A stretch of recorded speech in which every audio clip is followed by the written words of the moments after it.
Kompetensi inti pada pembelajaran 1 adalah sebagai berikut. Sedangkan kompetensi dasarnya mencakup mata pelajaran ilmu pengetahuan alam, bahasa Indonesia, dan ilmu pengetahuan sosial.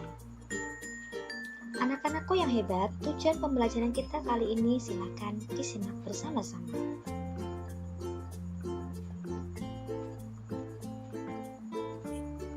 Apa manfaat tumbuhan bagi kehidupan? Yuk kita cari tahu. Sebagai sumber energi, sumber vitamin, peneduh dan memperindah kehidupan di bumi, sumber oksigen untuk bernafas, dan pengikat air tanah. Sehingga tumbuhan adalah sumber kehidupan bagi makhluk hidup.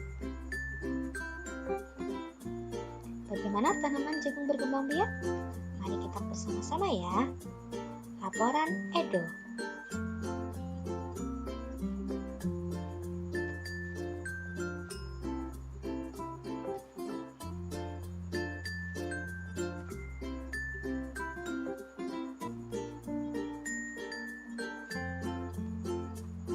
Dalam laporan yang Edo buat, terdapat ide pokok. Apa itu ide pokok? Ide pokok adalah ide atau gagasan yang menjadi pokok pengembangan paragraf. Biasanya, ide pokok itu dinyatakan secara eksplisit dalam kalimat utama. Paragraf yang ide pokoknya terdapat di awal paragraf disebut paragraf deduktif, sedangkan yang berada di akhir paragraf disebut induktif. Bagaimana cara menentukan ide pokok? Membaca dari keseluruhan teks bacaan, memahami isi teks bacaan, dan menentukan ide pokok.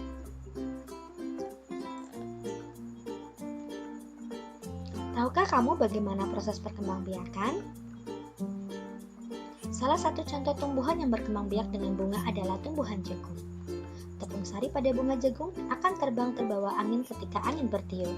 Tepung sari yang terbawa angin sebagian akan jatuh di kepala putik yang terletak di bagian bawah bunga pada pohon jagung yang lain. Ketika itulah terjadi pembuahan. Perkembangbiakan ini dinamakan perkembangbiakan generatif. Ayo kita amati gambar bagian-bagian bunga berikut ini. Bunga memiliki bagian-bagian, yaitu ada mahkota, kepala sari, benang sari, kepala putik, tangkai putik, bakal biji, kelopak bunga, dasar bunga, dan tangkai bunga. Perkembangbiakan generatif secara kawin terjadi melalui proses penyerbukan dan pembuahan. Perkembangbiakan generatif pada tumbuhan diawali dengan penyerbukan. Setelah terjadi penyerbukan, pada serbuk sari tumbuh buluh serbuk sari yang menuju ke ruang bakal biji. Kemudian serbuk sari akan masuk ke ruang bakal biji melalui buluh serbuk sari. Di dalam ruang bakal biji terjadi pembuahan. Hasil dari pembuahan adalah zigot.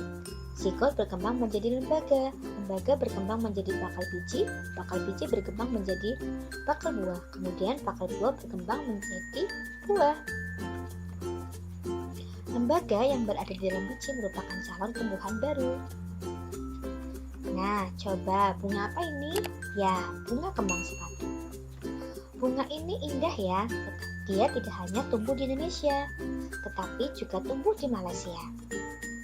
Ternyata di Malaysia bunga kembang sepatu digunakan sebagai pewarna dan dinamakan bunga raya, merupakan bunga nasional dari Malaysia.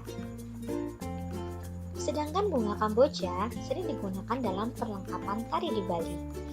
Ditemukan di Indonesia dan Laos. Di negara tersebut, bunga ini digunakan untuk dekorasi upacara keagamaan dan penyambutan tamu. Malaysia, Laos, dan Indonesia hidup berdampingan. Meskipun berbeda negara, namun ketiganya memiliki persamaan dalam kehidupan sosial dan budaya.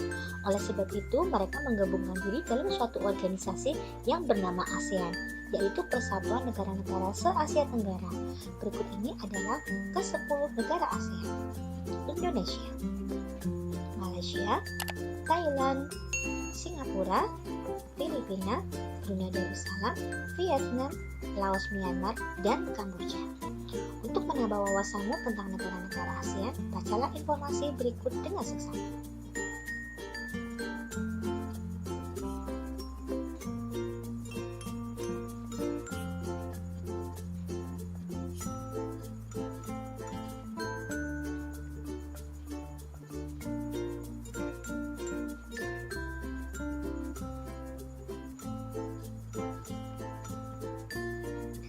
Kehidupan sosial budaya masyarakat ASEAN.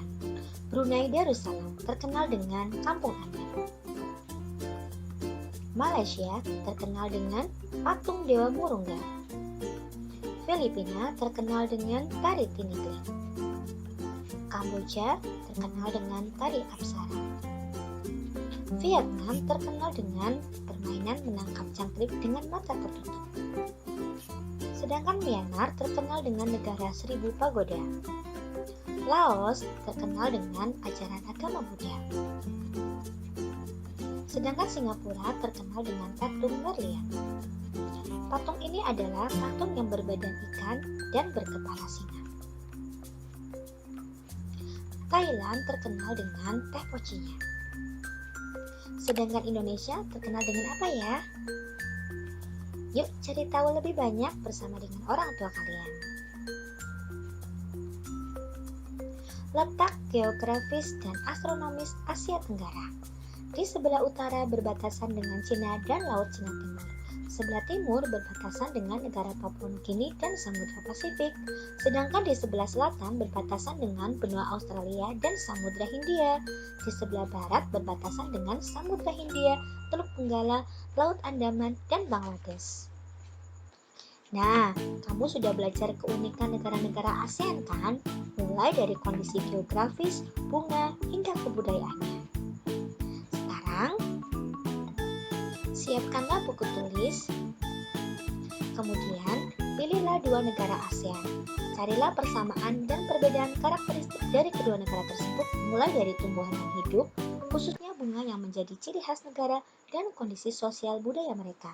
Kamu bisa menyebutkan nama bunga, pemanfaatan, dan tempat tumbuhnya. Silakan kerjakan tugas ini bersama dengan orang tua. Dan kita akan bahas di pertemuan selanjutnya. Terima kasih, sampai jumpa di pembelajaran selanjutnya.